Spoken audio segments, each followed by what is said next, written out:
Oi, gente. Netanyahu não deveria estar discursando na ONU. Ele deveria estar preso por crimes contra a humanidade. Isso é óbvio para qualquer pessoa que acompanha o que está acontecendo em Gaza. Não é uma opinião simplesmente minha. Se trata de uma conclusão de instituições humanitárias israelenses que o que acontece lá é um genocídio. Pode pesquisar. Felizmente, o mundo começa, e muita gente no mundo começa a reagir a isso. Vaias, gritos, salão vazio, né? Protestos, né? Em Nova York, né? E a imagem de Israel nunca esteve tão ruim, mas a imagem atual de Israel é responsável pelo atual governo de Israel. Nunca podemos confundir Israel e o povo judeu com o atual governo de Netanyahu. Nunca podemos confundir. O povo judeu, tem muita gente judia que repudia frontalmente as atitudes desse governo. E é dessa confusão que governos autoritários se alimentam para tentar acusar aqueles críticos de antissemitismo. Tal atitude não é apenas covarde e mentirosa, mas é uma atitude monstruosa que usa como escudo a história sofrida de um povo para justificar a violência brutal contra outro povo. Vamos ver o vídeo e eu vou tecer alguns comentários.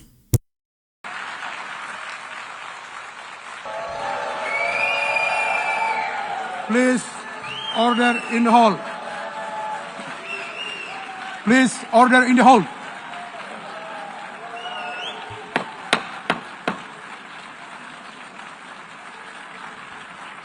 Please, order in the hall.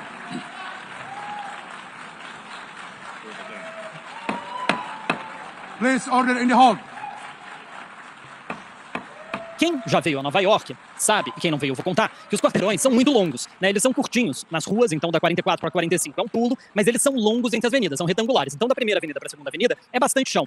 E as manifestações estavam na segunda avenida, né? E dava para ouvir, Sara, o dia inteiro. E dava para ouvir muito alto, e dava para ouvir as palavras de ordem, dava para identificar quais eram as palavras de ordem. Isso porque tinha muita gente ali na segunda avenida se manifestando, fazendo muito barulho, e esse barulho chegou aqui na sede das Nações Unidas. Eu comento que sempre tem manifestação na época da Assembleia Geral. Às vezes são umas manifestações que você nem sabe do que se trata. É uma pessoa com a bandeira do país X, escrito numa língua X, cantando numa língua X, você não tem nem ideia do que é aquilo, né? Porque são várias manifestações de comunidades do mundo inteiro que vivem aqui em Nova York, mas essa manifestação desse tamanho eu nunca tinha visto, né?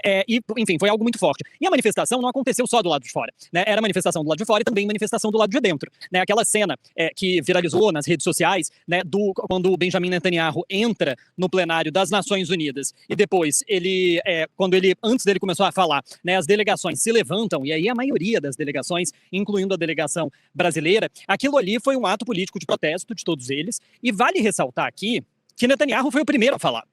Ou seja, aquelas delegações todas entraram no plenário só para poderem se levantar. Não teve nenhuma fala antes do Netanyahu.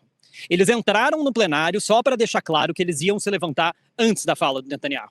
Então, não é que alguém ali decidiu na hora, vamos levantar. Não, as pessoas decidiram entrar para se levantar, né? Enquanto Netanyahu era aplaudido com força pela sua própria delegação de Israel, né, com um pouco de entusiasmo pela delegação dos Estados Unidos e com um pouco de vergonha por uma outra delegação que ficou ali para ouvir o discurso dele, né? Mas o Netanyahu teve que, inclusive, parar ali durante um tempo, ficou tomando água para as pessoas saírem, porque formou uma fila de pessoas se retirando, né, da Assembleia Geral. E eu acho que isso representa um pouco, Sara, esse momento que é o pior momento da diplomacia de Israel na história, né? Israel nunca passou por um momento tão ruim na diplomacia, nunca teve uma imagem tão ruim no mundo como tem hoje. E isso, enfim, se reflete no que foi essa Assembleia Geral, né? Essa Assembleia Geral, eu acho que ela vai ficar marcada para a história como uma assembleia de enfraquecimento tremendo de Israel, de um isolamento de Israel e dos Estados Unidos nessa posição, né? Porque, afinal de contas, teve a França reconhecendo o Estado israelense, o Estado palestino, perdão.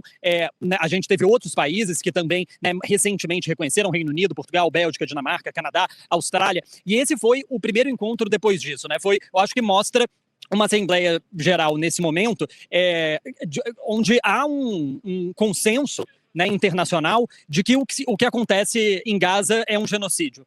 Né? E a prova disso, inclusive, ontem a gente teve, né, a declaração de que o governo espanhol enviaria navios para acompanhar a flotilha que está rumo à faixa de Gaza, se somando aí a um navio também da Marinha Italiana, que está fazendo a segurança da flotilha, e aí ressaltando, tá, da Marinha Italiana. O governo italiano não é um governo esquerdista, né, globalista, como diz Donald Trump, é um governo de uma grande aliada de Donald Trump, que é Giorgia Meloni, um governo da extrema-direita na Europa. Né? E as ruas na Itália foram o que pressionou o governo italiano a enviar esse navio para acompanhar a flotilha. Porque é um governo de extrema-direita, mas que ficou com medo do povo na rua. Assim como o Senado brasileiro sentiu, não é, a pressão do povo nas ruas. É por isso que é fundamental ocupar, como eu tenho dito, as ruas e as redes. É fundamental compartilhar um canal como o nosso, ajudar a crescer, mas é fundamental também ocupar as ruas nos momentos de manifestação popular. Porque os políticos, eles sentem, eles ficam constrangidos. Quando, ao grito, nas redes e nas ruas, o constrangimento faz eles agir, muitas vezes. Veja o caso da Itália e veja o caso do Brasil, em que a PEC da bandidagem foi enterrada. E agora, os seus padrinhos políticos na extrema-direita querem se afastar dela. Mas a paternidade, o DNA dele está ali. Né? No caso da Espanha, a gente já tem um governo mais progressista, né? O Pedro Sánchez sempre não, mas já há algum tempo vem condenando as ações de Israel, mas o mais surpreendente de tudo isso é o caso da Itália. Hoje, inclusive, depois do discurso do Netanyahu, daqui a pouco eu vou falar um pouco do que ele disse, eu entrevistei logo em seguida o Miguel Viveiros de Castro, que é um dos 17 brasileiros que estão nessa flotilha. Né? E ele me contou exatamente, primeiro que ele respondeu a comentários da fala do Netanyahu, mas depois eu entro nisso, mas ele estava me contando sobre os ataques que essa flotilha sofreu, né, durante as últimas noites. O barco onde ele está, por exemplo, estourou uma bomba a 8 metros de distância dele. Então, existe um terror sendo perpetrado por parte do governo israelense no mar Mediterrâneo, né, no quintal da Europa, e agora eu acho que a coisa está ficando mais séria, né, porque se Israel fizer algum ataque, né, com suporte ali de segurança por parte da Marinha da Espanha e da Itália, as consequências são outras, né, não são apenas 500 ativistas de mais de 40 países, são eles e o exército espanhol e italiano.